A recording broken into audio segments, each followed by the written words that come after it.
11 na ang gintong medalya ng Pilipinas sa 2025 Southeast Asian Games na ginaganap sa Thailand. Dagdag dyan ang sa Artistic Gymnastics Vault Finals na muntik pang hindi makuha ng bansa dahil sa maling computation. Mula sa Thailand, nakatutok live si Jonathan Andal. Jonathan.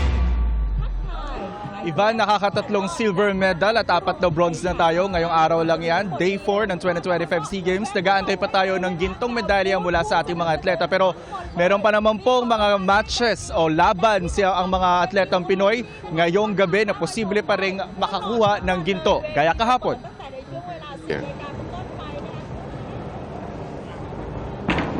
Liksi at tatag na sinamahan ng mataas na degree of difficulty. Yan ang nakamamanghang performance ni Pinoy gymnast John Ivan Cruz sa Artistic Gymnastics Vault Finals ng 33rd SEA Games na nagbigay ng isa pang gintong medalya para sa Pilipinas. Pero bago niyan, nagkamali sa computation ng scores nung una. Subalit nang magpare-compute, pantay na sila ng score ng gold medalist mula Malaysia. Sa huli, gintong medalya rin ang iuuwi ni Cruz para sa Pilipinas. Malalaman niyo po talaga yun dahil sa yung tinira niyo pong skills, like mas mataas po yung sa akin kasi nung first vault ko, and then konti lang naman po yung deduction, like parang nagulat din po ako na nasayangan din po, kaya pina-inquire po nila yung scores, and then nabago naman.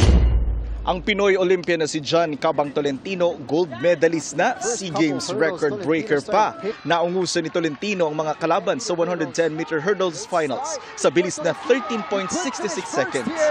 Fantastic! It's an honor to raise the flag on the top of the podium for the Philippines, and I hope, and now also is the SEA Games record, as I know, so I'm super happy.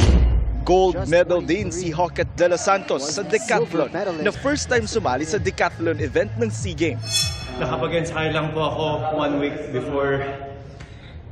before SEA Games, kaya sabi ko, nung time na yun parang gusto ko na mag-quit kasi parang ang hirap.